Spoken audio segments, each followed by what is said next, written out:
From celebrated leader to a corpse displayed on a public square, the path of Benito Mussolini reads like a script written by fate itself. The man once hailed as the savior of Italy would end his days executed by Italian citizens and hung upside down before a crowd.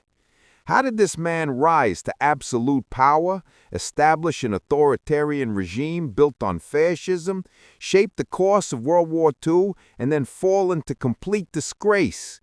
This is the story of a journalist who became a dictator, a revolutionary who built his own empire and watched it collapse before his eyes. And to understand how Italy embraced him and then violently rejected him, we have to go back to the beginning. The trajectory of Benito Mussolini is one of the most controversial and impactful of the 20th century. From teacher and journalist to founder of fascism and dictator of Italy, his figure shaped not only Italian politics, but also influenced authoritarian regimes around the world. This video dives into Mussolini's complete history, exploring his rise, his power strategies, his mistakes, his conflicts, and his legacy. With a narrative, chronological, and fact-based approach, we will reconstruct each stage of his life, from birth to death. Understanding this history is essential to grasp the risks of authoritarianism and the fragility of democracies. Get ready for a dense, revealing, and deeply historical journey. Benito Mussolini was born on July 29, 1883, in the small town of Dovia di Prodapio, in the Emilia-Romagna region of northern Italy. His father, Alessandro Mussolini, was a blacksmith with fervent socialist beliefs and an admirer of revolutionary figures such as Giuseppe Garibaldi and Karl Marx. His mother, Rosa Maltoni, was a devout Catholic primary school teacher. From an early age, Benito displayed aggressive behavior and a volatile temper. In primary school, he often got into fights with classmates and challenged the authority of his teachers. Nevertheless, he was an intelligent student, quickly mastering reading and writing. His time spent with his father brought him into contact with political newspapers at a time, and he soon began absorbing concepts of socialism and nationalism. The paternal figure played a central role in shaping his critical views of the state, the church, and the Italian educational system. At the age of 9, he was sent to a religious boarding school, but struggled to adapt to the discipline imposed by the priests. His tendencies toward violence and defiance intensified, and he was soon suspended for misconduct. Years later, he enrolled in a teacher training school in Forlimpopoli, where he again faced behavioral issues.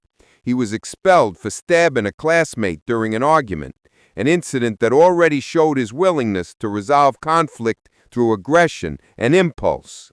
Despite this record, Benito managed to finish his studies and in 1901 earned his diploma as a primary school teacher. During this period, he was already writing articles and getting involved with local socialist groups, especially those connected to trade unions and workers' organizations. His rhetoric was fiery and combative, attracting attention at small rallies and through pamphlets distributed among laborers. His fascination with authoritarian figures from Italian history was also beginning to form, particularly those who had unified the country decades earlier. After graduating, he briefly worked as a teacher in primary schools in northern Italy, but soon abandoned the profession, frustrated with the routine and low wages. Instead, he left for Switzerland in 1902, seeking better living conditions and to avoid mandatory military service. There, he became involved with international socialist movements and participated in broader ideological debates, where he was exposed to anarchist, Marxist, and revolutionary syndicalist ideas. During his time in Switzerland, he was arrested several times for vagrancy and illegal political activity. He lived in precarious conditions, but used this period to expand his intellectual foundation, reading authors like Nietzsche, Sorel, and Marx. At the same time, he began building a reputation as a speaker, writing for socialist newspapers and promoting strikes and demonstrations. This period was crucial in developing his sharp rhetoric and his ability to manipulate language in favor of whatever cause he was advocating at the moment. His name was beginning to circulate among the leaders of the Italian socialist movement, and Benito Mussolini was taking his first steps toward power. After returning to Italy in 1904, Benito Mussolini began to establish himself as an active figure in the political scene. In a short time, he started contributing to local socialist newspapers, writing combative, ideological texts that attacked the monarchy, the church, and a capitalist system. In 1910, he became editor of La Lotta di Classe, where he already showed some ideological ambiguity, alternating between Marxist positions and more nationalist rhetoric, depending on the subject and audience. His rise within the Italian Socialist Party was swift. In 1911, he led demonstrations against the Italo-Turkish War and was arrested for participating in violent protests in Forlì. The imprisonment increased his popularity among the most radical militants. The following year, he was appointed director of Italy's leading socialist newspaper, Avanti. Through it, he expanded his political influence and became known nationwide. His texts combined aggressive language with emotional appeals and persuasive rhetoric, challenging the party's traditional leadership and mobilizing the working masses. During his tenure at Avanti, Mussolini developed his own argumentative style based on polarization and strategic use of language. He began using the newspaper not just as an ideological outlet, but also as a tool of personal power. While attacking liberalism and capitalism, he also started questioning the pure internationalism promoted by socialists, introducing elements of revolutionary nationalism. This ideological hybridism created tension with the party's orthodox wing. With the outbreak of World War I in 1914, Mussolini definitively broke with the socialist leadership. While the Socialist Party advocated for Italy's neutrality, he began promoting the country's entry into the war alongside the Triple Entente. He argued that the war could serve as a catalyst for social revolution and internal transformation. This shift caused a major scandal among socialists, who accused them of ideological betrayal. He was expelled from the party and lost his position at Avanti. Shortly thereafter, he founded his own newspaper, Il Popolo d'Italia. The publication was supported by Italian industrial and military sectors that favored the war. In the new journal, Mussolini openly abandoned Marx's discourse and began promoting a new political model based on the union of nationalism and syndicalism. This period marked the transition of his political identity from revolutionary socialism to the construction of what would become fascism. The paper also served as a platform for his personal image and future political leadership. During the war, Mussolini briefly served as a soldier, being injured in 1917 by an accidental explosion. After returning from the front, he intensified his writing for Il Popolo d'Italia, criticizing both liberals and socialists and preparing the ground for the founding of a new movement. His rhetoric began targeting liberal democracy, traditional parties, and class divisions, proposing a new order based on national unity, centralized authority, and mass mobilization. These would become pillars of the regime he would later establish. By the end of the war, Italy was engulfed in economic crisis, unemployment, strikes, and social instability. Mussolini capitalized on this scenario to attract former soldiers, discontented workers, and frustrated nationalists to his political project. Through journalism, oratory, and political maneuvering, he unified diverse groups under a common banner of order, national greatness, and direct action. Benito Mussolini had severed ties with socialism and was showing the first signs that his ambition went far beyond just being a voice in print. In 1919, Benito Mussolini founded the Fasci Italiani di Combattimento, a movement composed of World War I veterans, disillusioned nationalists, and right-wing radicals. The group emerged in Milan with the declared goal of fighting socialism, defending the homeland, and restoring internal order. Still lacking a fully defined ideological program, the movement combined elements of nationalism, syndicalism, and street violence as tools of political action. It was the embryo of what would later become Italian fascism. The fasci quickly organized into armed militias known as squadristi. Dressed in black, these groups stormed union headquarters, beat political opponents, and destroyed socialist newspaper offices. With economic collapse and political instability gripping post-war Italy, many sectors of society began supporting the fascists' actions as a way to contain the communist threat. The weakened Italian state often appeared complicit or indifferent to the violence carried out by Mussolini's followers. Despite the violent repression of opponents, the initial electoral results at a fasci di combattimento were disappointing. In the 1919 parliamentary elections, the movement failed to win any seats. Even so, Mussolini did not retreat. Using Il Popolo d'Italia as his propaganda platform, he refined the political message of the movement, aligning himself with industrialists, landowners, and conservative sectors. He promised to restore authority, fight socialism, and defend Italian unity above all else. In 1921, the movement was reorganized as the National Fascist Party, Partito Nazionale Fascista, with a more formal structure and a clearer political program. The new platform maintained an anti-communist stance, but also incorporated elements of economic modernization, nationalism, and glorification of social discipline. The party began gaining traction among the middle class, military, and economic elites, who saw Mussolini as an alternative to the ongoing political and social chaos. That same year, the Fascist Party elected 35 deputies to the Italian parliament. With political representation secured and armed militias at its disposal, Mussolini intensified attacks on liberal democracy and republican institutions. He proposed a new model of government based on centralized authority, mass mobilization, and a cult of leadership. The term Duce, meaning leader or guide, began to be associated with Mussolini, reinforcing his image as the conductor of Italy's national destiny.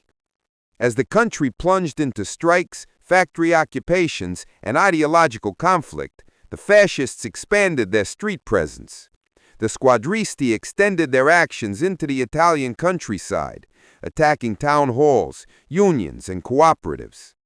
The systematic use of violence as a political weapon turned the party into a feared and increasingly influential force. Mussolini solidified his image as the charismatic leader of a movement that presented itself as the solution to Italy's problems. By the end of 1922, Italy faced chronic instability. The liberal government could no longer contain the rising violence and political radicalization. With democratic institutions weakened and the population torn between fear and hope, the path to an authoritarian shift in power was wide open. Benito Mussolini, who just years earlier had been expelled from the socialist movement, now led an army of followers ready to march on Rome. In October 1922, Benito Mussolini organized a movement that would mark a turning point in Italy's political history, the March on Rome. With the country mired in instability, widespread strikes, and a paralyzed liberal government, Mussolini mobilized around 30,000 members of the National Fascist Party to march toward the capital.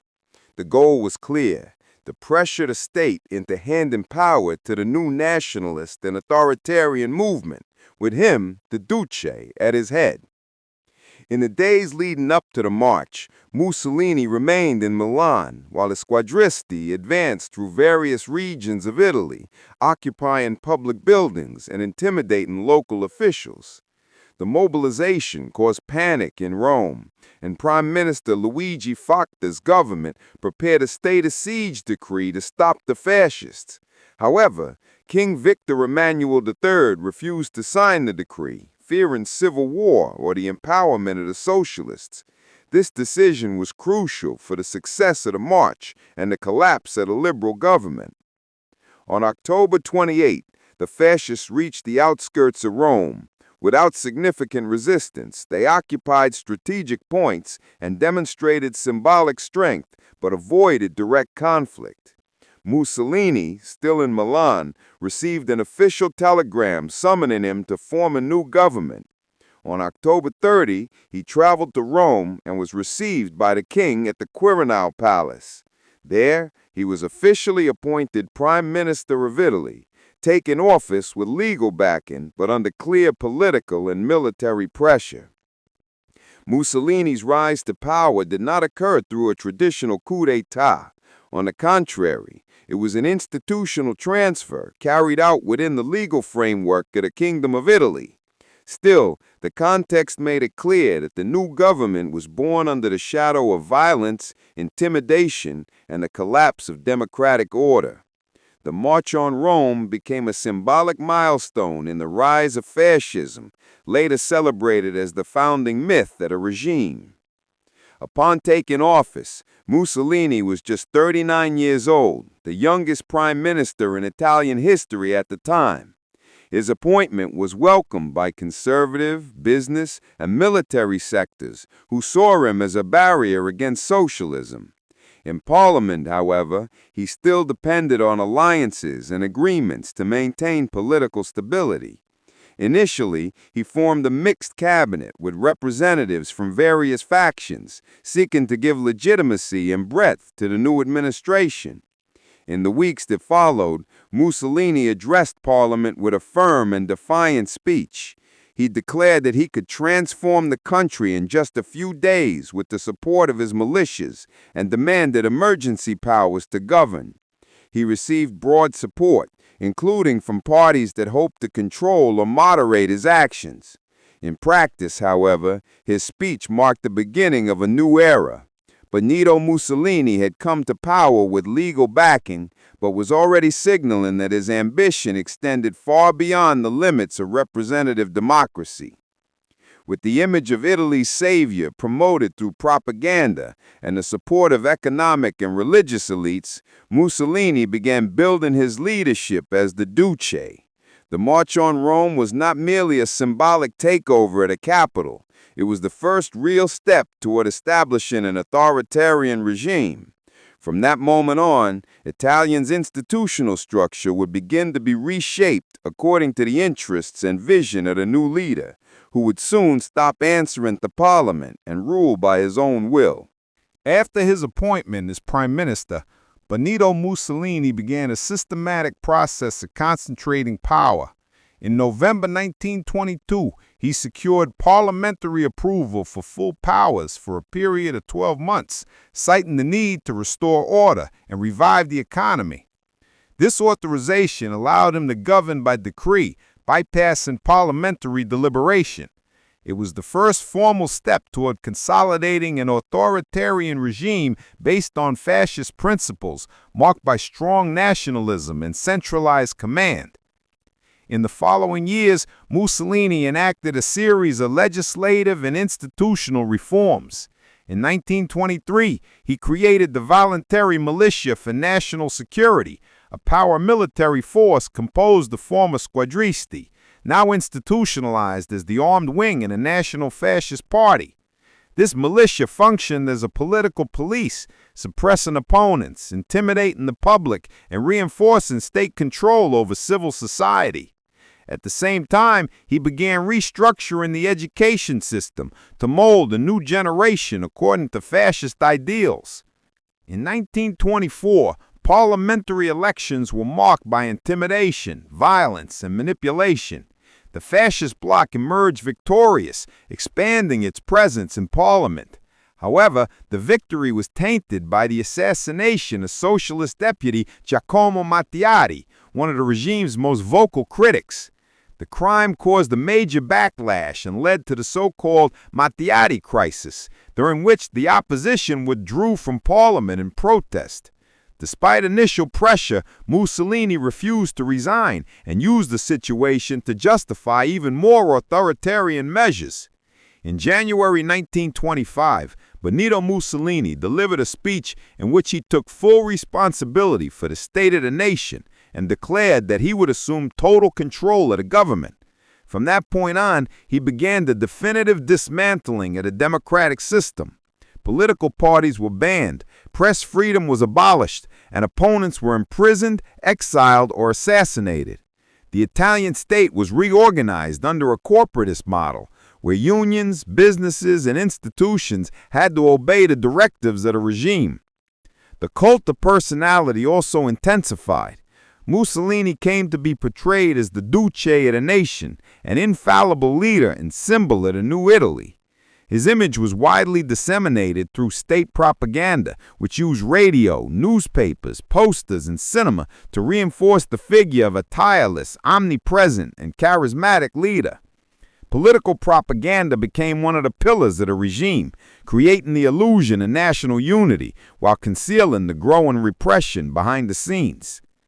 During this process, Parliament lost relevance and became merely a symbolic body with no real decision-making power.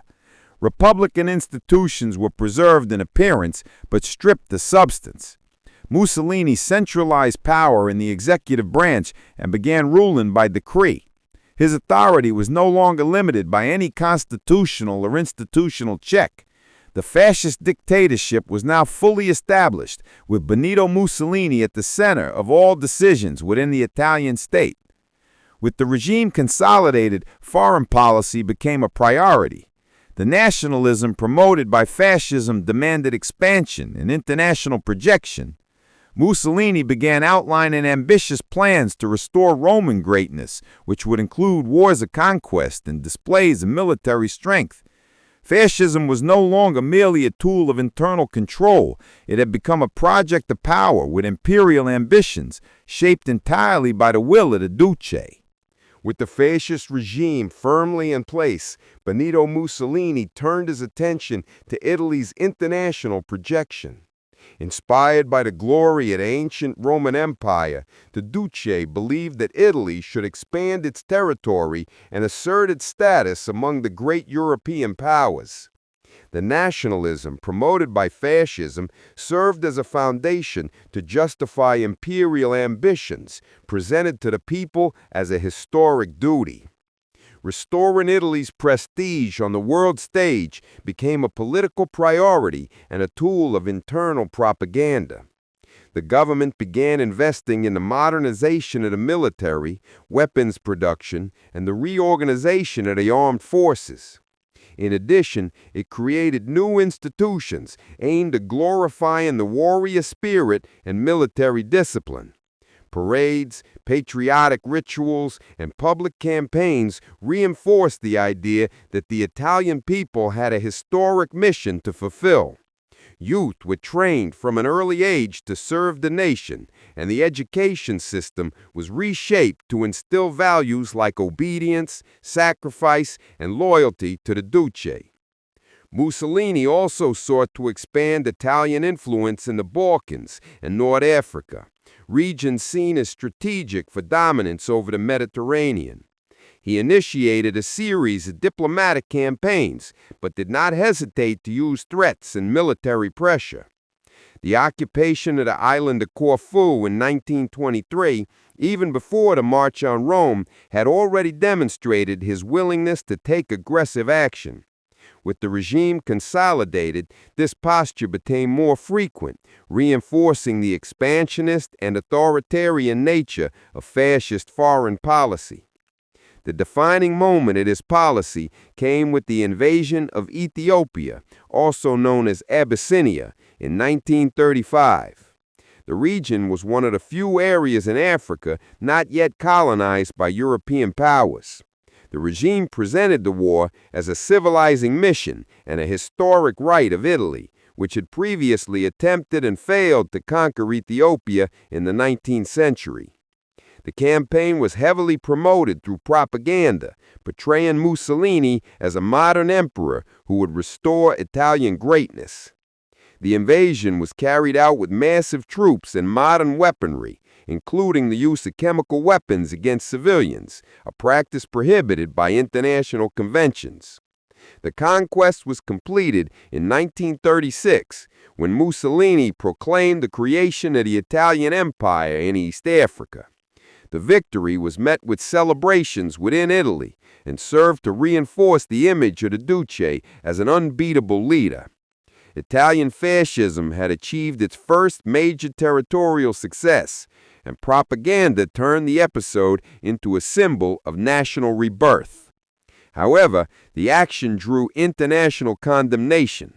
The League of Nations imposed economic sanctions on Italy, though they were limited and ineffective.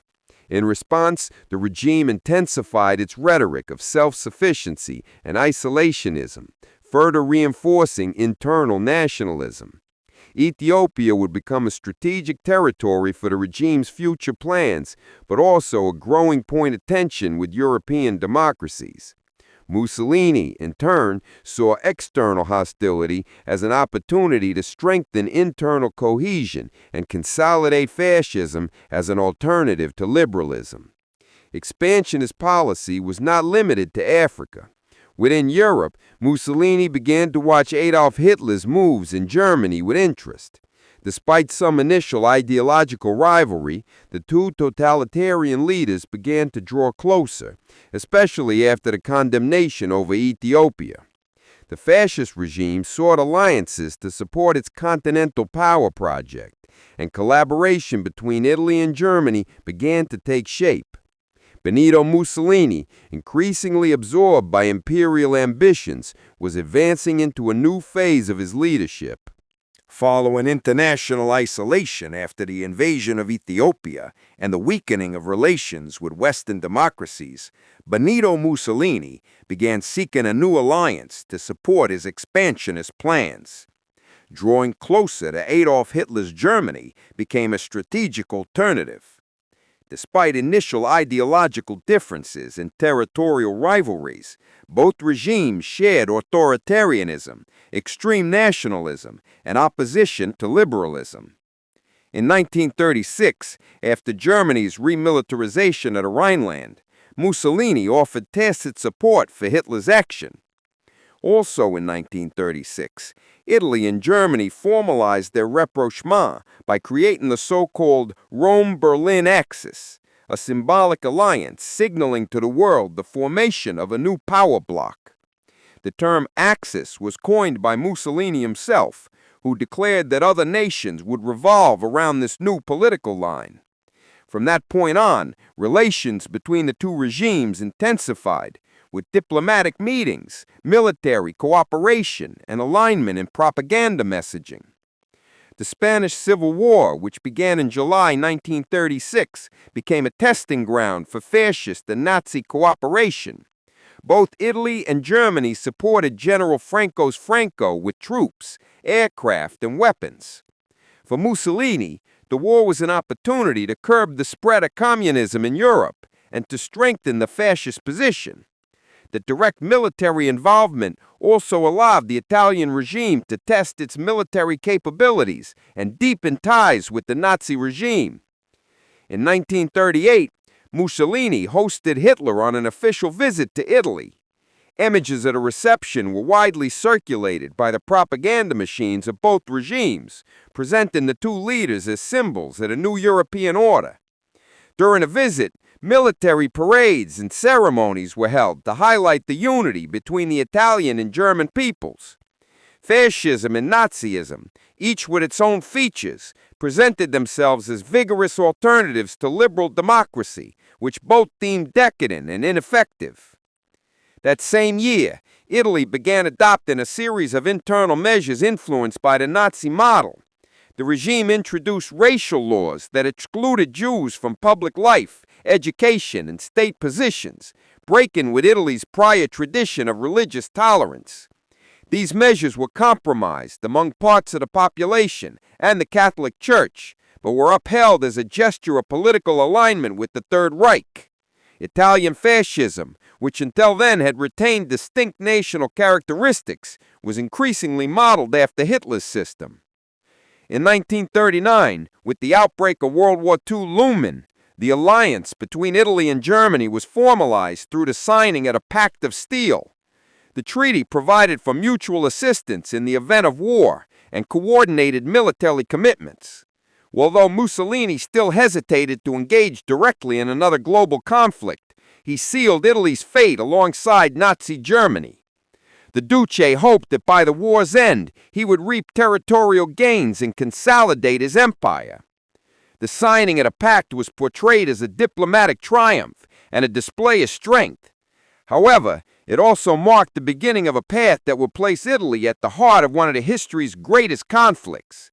The partnership with Hitler provided Mussolini with political and military support, but it also required full engagement in the Axis war efforts. Italian fascism had crossed a decisive threshold, from internal affirmation to total international commitment alongside Nazism. In June 1940, Benito Mussolini declared war on France and the United Kingdom, officially marking Italy's entry into World War II. That decision came after France's imminent fall to German forces at a time when Hitler appeared unstoppable. Mussolini believed the war would be short and that Italy could reap territorial rewards with minimal effort. His aim was to secure a seat at the peace negotiations and consolidate the Italian empire under fascist rule. However, the reality of the conflict quickly proved more complex. Italian troops, poorly equipped and inadequately prepared, struggled in their initial offensives.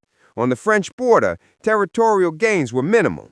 In Africa, where Italy held colonies, campaigns against the British rapidly turned into a string of defeats. Poor coordination, limited supplies, and Italy's underdeveloped industrial base undermined military operations from the start. In October 1940, Mussolini ordered the invasion of Greece without consulting Hitler. The campaign became a strategic disaster. Italian troops were pushed back by the Greeks and only advanced after German forces intervened months later.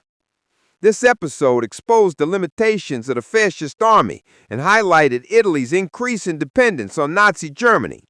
The unilateral initiative angered Hitler, who began to see Mussolini as an unstable and unpredictable ally. In 1941, Italy took part in the invasion of the Soviet Union, sending thousands of soldiers to the Eastern Front as part of the Axis war effort. Italian troops faced harsh winter conditions, fierce Soviet resistance, and severe supply shortages. Losses were enormous, and troop morale plummeted. Meanwhile, Allied bombings of Italian cities intensified, bringing the war directly to Italian soil and disrupting daily life for civilians. As military setbacks mounted, confidence in the fascist regime began to erode. Official propaganda tried to maintain morale by praising the bravery of Italian forces and Mussolini's leadership, but the battlefield results contradicted the rhetoric. Italians endured rationing, urban destruction, and constant news of defeats. Mussolini, once portrayed as infallible, was now being questioned even by former supporters. Throughout 1942, Italy's military and economic situation worsened further. The Allied advance in North Africa culminated in the loss of Libya. Italian defeats became increasingly difficult to conceal, and military dependence on Germany was total. Mussolini, who had hoped to lead a new Mediterranean empire, now found himself a follower of Hitler, lacking strategic autonomy and the ability to reverse the course of the war.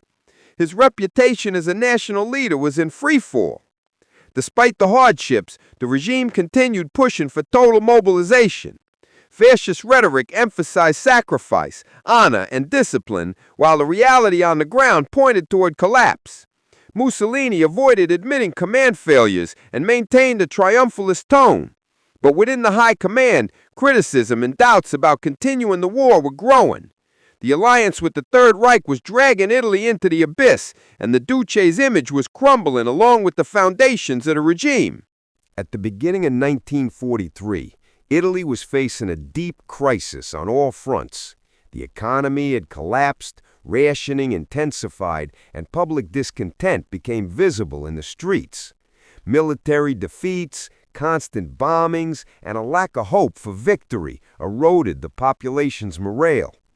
The fascist regime, which for years had promised glory and prosperity, was now seen as directly responsible for the people's suffering.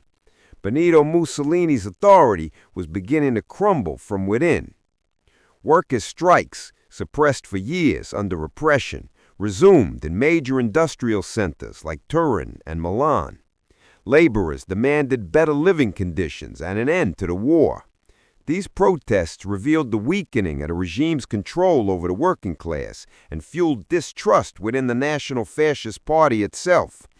Official propaganda was no longer enough to contain public dissatisfaction, and the image of the Duce was losing its power to mobilize.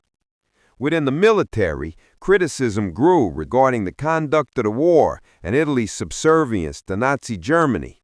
Many generals began to see Mussolini as an obstacle to saving the country. The monarchy, previously aligned with the regime, quietly started to distance itself. King Victor Emmanuel III, under pressure from advisors in aristocratic circles, began considering alternatives to remove the Duce from power.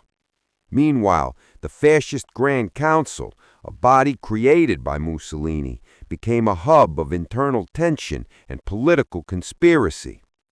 In July 1943, the Allies landed in Sicily, beginning the invasion of Italian territory. The operation was swift and successful, revealing the weakness of fascist defenses. The presence of enemy troops on Italian soil deepened the crisis and increased the perception that the regime had lost complete control of the situation. Popular support for fascism vanished, and groups that had remained neutral or silent began openly calling for Mussolini's ousting. On July 24, 1943, the Fascist Grand Council met in Rome to discuss the future of the leadership. For the first time since its creation, the body voted against the Duce, approving a motion that transferred command of the armed forces to the king. The vote, led by Dino Grandi, a former ally of Mussolini, was a direct blow to the fascist leader's authority. Although the decision had no immediate legal effect, it signaled that the regime's power base had collapsed. The next day, Benito Mussolini was summoned to the royal palace for a meeting with King Victor Emmanuel III. Upon arrival, he was informed of his dismissal and immediately arrested. Without resistance, he was taken into custody and moved to an isolated location. After more than 20 years in power, the Duce fell swiftly and quietly. News of his arrest spread quickly, sparking relief and celebration across the country. Though fascism still existed formally, it had lost its central command. Mussolini's fall marked the collapse of an era in Italian history. The country entered a new chapter, divided between Allied occupation in the south, German presence in the north, and an emerging civil war between resistance fighters and fascist loyalists. Benito Mussolini, now a prisoner of his former allies, became a symbol of the downfall of the authoritarian project he had built. But his story was far from over, and the next phase would bring new dramatic turns. After Benito Mussolini's arrest in July 1943, the Italian government passed the Marshal Pietro Badoglio, appointed by King Victor Emmanuel III. In his first speech, Badoglio claimed the war would continue alongside Germany, but behind the scenes, he was secretly negotiating Italy's surrender with the Allies. The fascist regime had collapsed institutionally, though many of its former members still held administrative and military posts across various regions of the country. The news of Mussolini's arrest sparked immediate reactions in Berlin. Adolf Hitler viewed Mussolini as a strategic ally, and his removal from power was seen as a betrayal. German forces quickly launched a military occupation of northern and central Italy, disarming Italian units and taking control of key positions. Axis troops established a line dividing the country, turning Italy into a battleground. The south under Allied control, the north under Nazi rule. Meanwhile, Mussolini was held in secret locations, isolated from his former allies and the public. He was transferred from a military prison to the Campo Imperatore Hotel, located in the remote Gran Sasso Mountains. There he remained under the watch of troops loyal to the new government. For weeks, Germany planned a mission to rescue him. Hitler would not accept the symbolic defeat of fascism's fall and wanted to restore Mussolini's authority as head of state. On September 12, 1943, German SS and Luftwaffe troops, led by Otto Skorzeny, executed Operation Oak. Using gliders, the commandos landed atop the mountain and, without firing a shot, rescued Mussolini in front of Italian guards who offered no resistance. The mission was widely publicized by Nazi propaganda as a demonstration of power and loyalty between regimes. A few days later, Mussolini was taken to Germany and offered the chance to lead a new government under Hitler's direct supervision. At the end of September, the Italian Social Republic was established, also known as the Republic of Salo, named after the town on the shores of Lake Garda where it was based. It was a puppet state controlled by the Third Reich, where Mussolini exercised limited, supervised power. Though officially titled head of government and foreign minister, the Duce no longer had real political autonomy. The new regime was sustained by German troops and Italian collaborators. The Republic of Salo violently suppressed all forms of opposition. Authoritarian laws were reinstated, former resistance members were hunted down, and special tribunals resumed operation. Mussolini, now aged, weakened, and ill, tried to reclaim his image as a strong leader, but he no longer had the same influence. His speeches carried less weight, and his authority depended entirely on the German military presence. Fascism had entered its final stage, upheld by force rather than popular support. Despite his return to power, Mussolini knew the end was near. The Allied advance continued through Italy, and the internal resistance was growing stronger. The country was devastated, divided, and undergoing social and political disintegration. The figure of the Duce, who had ruled Italy with an iron fist for over 2 decades, now led an artificial government confined to an occupied zone with no legitimacy. The final chapter in Benito Mussolini's story was beginning under the weight of inevitable defeat. The Italian Social Republic was officially proclaimed on September 23, 1943, with Benito Mussolini resuming the role of head of government, now under the protection and direct control of the Third Reich. Despite its formal structure, it was a state subordinate to Adolf Hitler's interests, with no real sovereignty. Mussolini was surrounded by German officers, constantly monitored, and even restricted in the speeches he could deliver.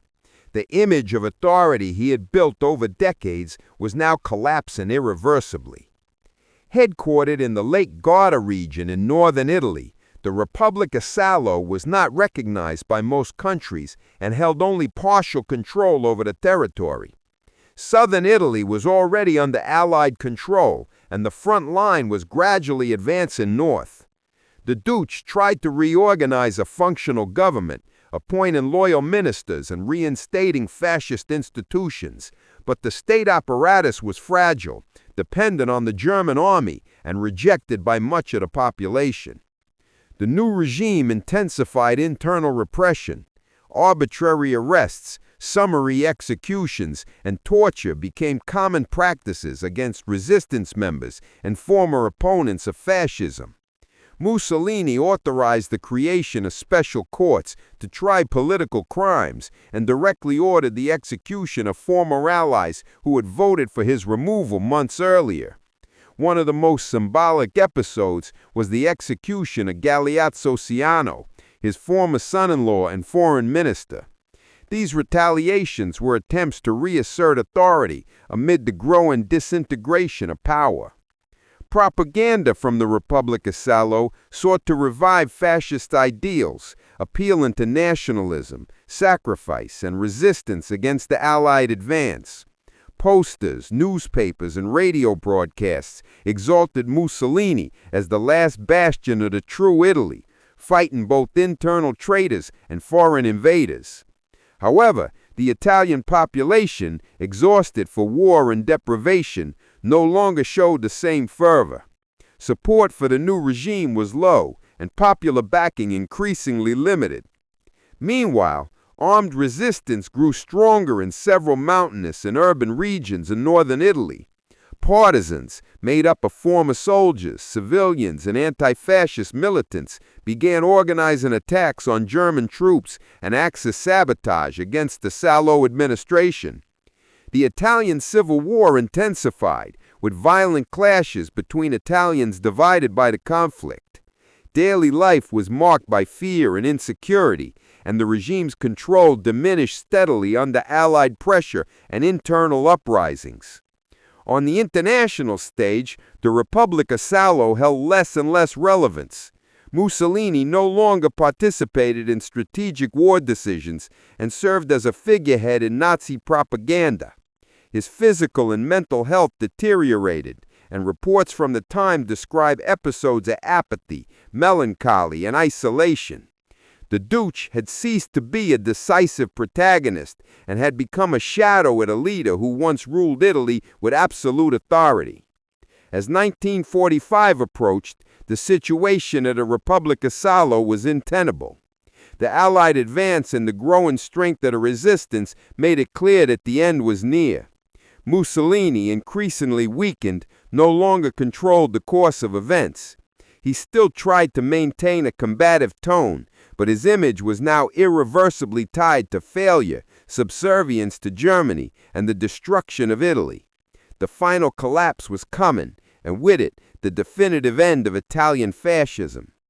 In April 1945, the Italian Social Republic was collapsing. The advance of Allied troops and the pressure from Italian partisans made Mussolini's position unsustainable. With Germany nearing surrender and his forces retreating, the dictator saw the end approaching. Italy was in total chaos, with cities being retaken and the people demanding justice. Mussolini, isolated and without support, decided to flee. He knew that if captured, he would likely not survive. There were no more speeches or counterattack plans. Only fear and the urgency to escape remained. His intention was to cross the border into Switzerland and seek asylum. Mussolini believed that once outside Italy, he could negotiate his surrender or rebuild his life. For that, he disguised himself as a German soldier. He wore a poorly fitting Nazi uniform, a crooked helmet, and a dejected expression. Accompanied by Clara Petacci and a few officers, he joined the column of retreating German vehicles. The group headed north, trying to reach safety beyond the mountains. It was a desperate gamble, relying on luck and anonymity. But the dictator's face drew attention. On April 27th, near Lake Como, the column was intercepted by partisans. They were searching for Nazis, but also alert to any attempts by fascist leaders to flee. During the inspection, one of the fighters noticed a man with familiar features. He asked him to remove his helmet. Seeing him clearly, he immediately recognized him. It was Benito Mussolini. The confirmation spread quickly among the resistance members. News of the capture sparked euphoria among the partisans. After all, the dictator had fallen to their hands. Mussolini was separated from the group and taken under guard. Clara Petacci insisted on staying by his side and was also detained. Both were taken to a nearby location where they were kept under surveillance. The former leader of Italy was unrecognizable. Silent, dejected, and unresponsive, he seemed to have already accepted his fate. He gave no speeches, made no attempt to justify himself. The partisans watched in silence, aware of the moment's significance. The man who ruled the country for 2 decades was now reduced to a common prisoner. The end was approaching fast. The partisan leadership gathered to decide what to do. Some advocated handing him over to the Allies, believing in a formal trial. Others, however, feared he would escape punishment, as it happened with other leaders. The idea of immediate execution gained strength. To many, Mussolini symbolized the pain of an entire nation. His trial, they said, had already been carried out by the victims of fascism, and the sentence was clear: death. The decision, though without legal backing, was made amid the fervor of Italian liberation. It was the end many had hoped for. On April 28th, Mussolini and Clara were taken to Giuliano di Mezzegra. There, before a simple wall, they were shot. There was no ceremony, no final words recorded, just the sound of gunfire and the silence that followed. The bodies were taken to Milan, where they would be displayed. The objective was clear, to show the people the end of the regime. It was more than punishment. It was a symbol. Italy wanted to show it had broken with the past, and the dictator's corpse was living proof of that. On April 29th, the bodies were hung upside down in Piazza Loreto in Milan. A crowd gathered to witness the scene. Many spat, kicked, and hurled insults at the remains of the former leader.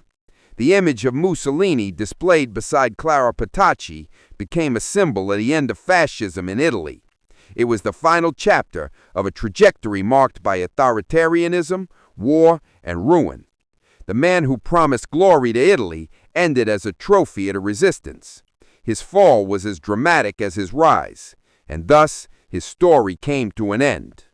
With Benito Mussolini's death, Italy entered a new phase.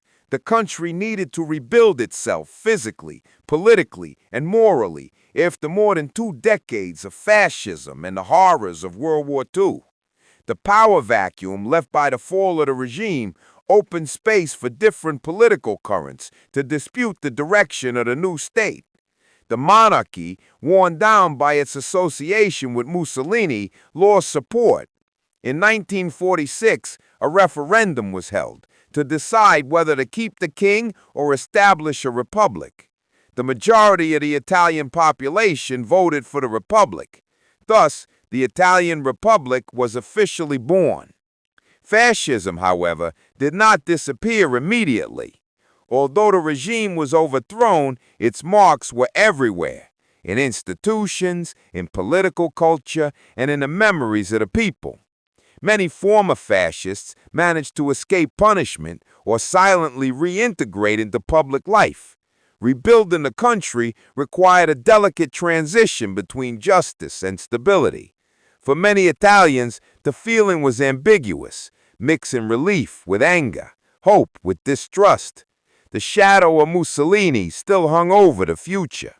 It was necessary to re-educate a generation shaped under authoritarianism. Meanwhile, Mussolini's body sparked controversy. After being publicly displayed, he was buried in a secret location to avoid becoming a symbol or political shrine. However, during the 1950s, his remains were returned to the family and buried in Prodoppio, his hometown. The tomb eventually became a visitation site for sympathizers of the former regime. Every year, small groups of neo-fascists still gather at the site, keeping alive the memory of Mussolini from a nostalgic perspective. This relationship with the past remains a poorly healed wound in Italian history. Mussolini's public image became the target of intense debate. While most saw him as a dictator responsible for war and oppression, some tried to soften his figure. Some described him as a man who had good intentions but got lost. This narrative gained traction in certain political circles, especially among nationalist groups. Films, books, and documentaries revisited his path from different perspectives. This revisionism upset historians and victims of the regime. The struggle for memory became a political battle, and the historical truth needed constant defense. Internationally, Mussolini became a classic example of how authoritarian regimes can rise with popular support. His case is frequently studied as a warning about the risks of populism, extreme nationalism, and the suppression of civil liberties.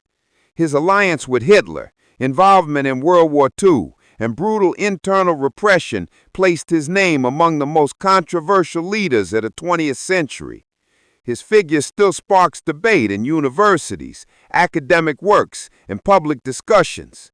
The lesson left by his government is revisited whenever new threats to democracy emerge around the world. In popular culture, Mussolini appears as a character in films, series, and literary works, sometimes portrayed as a caricature, or at times as a dark and powerful figure. His theatrical style and striking gestures became easily recognizable. The aesthetics of fascism, with its symbols and architecture, also influenced art, as criticism and imitation. Some productions explore his relationship with power, with the people, and with other dictators. Others investigate his personal side, trying to understand the man behind the myth. The complexity of his figure ensures that his presence never fully disappears from Western culture. Mussolini's end did not mean the end of authoritarian ideologies. In fact, it served as a mirror for other nations to reflect on their own paths. Post-fascist Italy struggled to establish a solid democracy based on pluralism, freedom, and justice. But the past always resurfaces in political speeches, in extremist movements, in dangerous nostalgia. Mussolini's legacy, therefore, lies not only in his actions, but in the lasting consequences of his choices.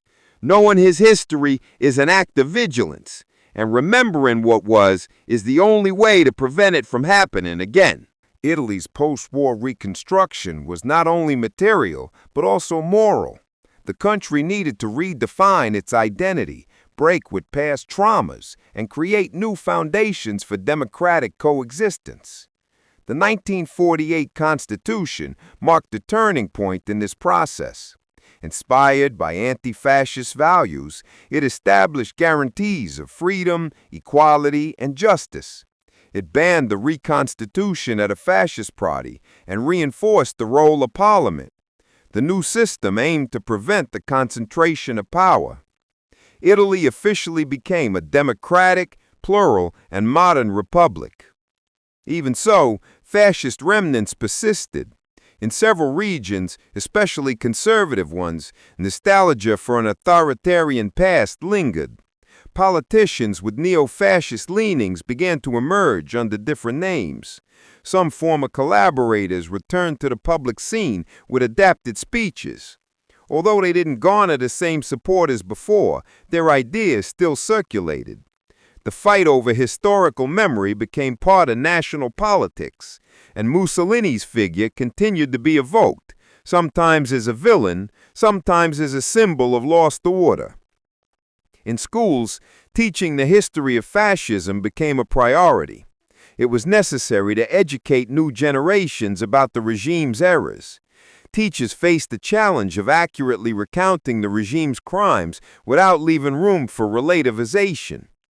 Museums and memory centers were created to preserve the testimonies of victims.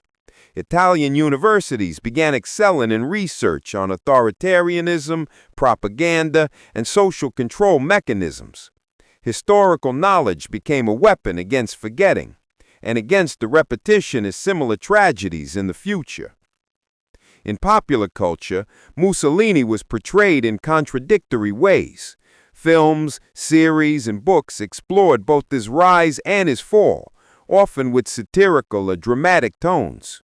Some works tried to humanize him, others exposed his cruelty. Post-war Italian cinema played a central role in that debate.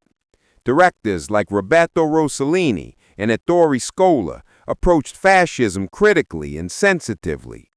Art became a space for reflection and denunciation, and helped shape the collective imagination about what it meant to live under a totalitarian regime. Politically, Italy swung between conservative and progressive forces. The presence of the Communist Party, very influential in the post-war period, created internal and external tensions, especially during the Cold War. The United States had strong interest in curbing the rise of the left in the country. This led to indirect interventions, funding, and influence strategies. Mussolini's legacy served at times as a warning, at times as a pretext. Italian politics grew more complex, reflecting the dilemmas of a country under reconstruction, always with the past haunting decisions of the present. In the 1960s and 1970s, far-left and far-right movements carried out episodes of political violence. Attacks, kidnappings, and clashes marked Italy's so-called Years of Lead. This tense period reignited debates on authoritarianism and democracy. Many feared the return of strong regimes, while others demanded order amid the chaos. Mussolini's name returned to public discourse, even if indirectly. His image was used for comparison, as a warning, or for some as inspiration. The struggle for stability required constant vigilance against signs of authoritarian regression. Despite the challenges, Italian civil society proved strong. Human rights organizations, student groups, journalists, and intellectuals firmly opposed any form of intolerance or authoritarianism. The memory of Mussolini and fascism began to be fought not just by law, but through culture. New generations grew up more critical, more aware, and better prepared to protect democracy. Mussolini's name, though still remembered, became a symbol of what must not be repeated. A warning etched in the history of a people who chose to resist the darkness. The figure of Benito Mussolini, decades after his death, continued to provoke ambiguous reactions in Italian society. For some, he was a symbol of authoritarianism to be rejected. For others, a strong leader who brought order to the country. This revisionism grew among nostalgic sectors or those dissatisfied with contemporary politics. Monuments and remnants of fascism became subjects of debate. Should they be removed or kept as warnings? This question divided historians, mayors, and citizens. The past still pulsed through streets, statues, and the names of squares. Political tourism emerged as a curious phenomenon. People from various countries visited places linked to fascism, such as Proprio, Mussolini's birthplace. There, shops sold souvenirs bearing the dictator's image, provoking outrage from parts of the population. The local government faced criticism for not curbing such commerce. At the same time, anti-fascist groups organized protests and educational campaigns. The clash between memory and consumerism became evident. The trivialization of authoritarian symbols seemed increasingly common. Social vigilance had to be reinforced. Meanwhile, far-right political parties began to grow in Europe and in Italy itself. Some tried to distance themselves from classic fascism, yet still used nationalist and intolerant rhetoric. Scholars warned of historical parallels. The rise of authoritarian discourse during economic crises was a recurring pattern. Mussolini's figure emerged as a mirror to analyze contemporary risks. What led Italy to fascism? What warning signs were ignored? The answers helped map the present. The past was no longer distant. It served as a compass. The historiography at a fascist period also evolved. New documents, letters, and testimonies expanded the understanding of the regime. Researchers began to explore previously neglected themes, such as the role of women in fascism, the repression of homosexuals, and the impact of the regime on African colonies. The official narrative was being dismantled. The man who would promise greatness revealed in hindsight a legacy of violence and ruin. Every recovered detail served as an antidote to forgetting. History wasn't just remembered, it was rigorously rebuilt. Many young Italians began actively rejecting any remnants of fascism. Student movements, artistic collectives, and school projects turned resistance into creative expression. Graffiti, music, and theater pieces began to denounce authoritarianism with irony and depth. Popular culture became a fertile field for anti-fascism. Mussolini's figure in these contexts was satirized, demystified, and turned into a symbol of what should never be repeated. Art assumed a pedagogical role, and the youth an active voice in the process of remembrance. On the other hand, conservative sectors reacted with revisionism. They claimed Mussolini had made mistakes, but also achievements. This narrative tried to soften the past, reinterpreting brutal decisions as necessary measures. Some books and documentaries sought to balance the dictator's image. The risk of historical relativization became clear. Intellectuals and teachers emphasized the importance of critical analysis and context. Historical truth could not be shaped by political interests. Preserving the integrity of memory was an urgent and collective task. In the end, Mussolini's legacy remains one of the most controversial in Italian history. Neither time nor democracy could completely silence the echoes of fascism. However, the fight for memory, education, and justice remained alive. Italy's dictatorial past became a global reference on the dangers of authoritarianism. Mussolini, more than a name, became a warning, a constant reminder that democracy requires care, participation, and vigilance, and that when we forget the mistakes of the past, we are doomed to repeat them. From revolutionary to dictator, from idolized leader to corpse hung upside down, the life of Benito Mussolini is a tragic portrait of power taken to the extreme. He not only founded fascism as a political system, but also paved the way for an era of authoritarianism that would influence several regimes around the world. His decisions shaped Italy's destiny for decades and contributed directly to the devastating scenario of World War II. Mussolini believed he was creating an eternal empire, but he was ultimately destroyed by his own choices and by the very people who once applauded him. His brutal end reflected the hatred and frustration accumulated over years of repression. Today, his memory remains a symbol at a danger that charismatic leaders can pose when they place themselves above democracy. Mussolini's story is not just about Italy's past, it is an eternal warning to the world. And understanding this path is essential so that the same mistakes are never repeated.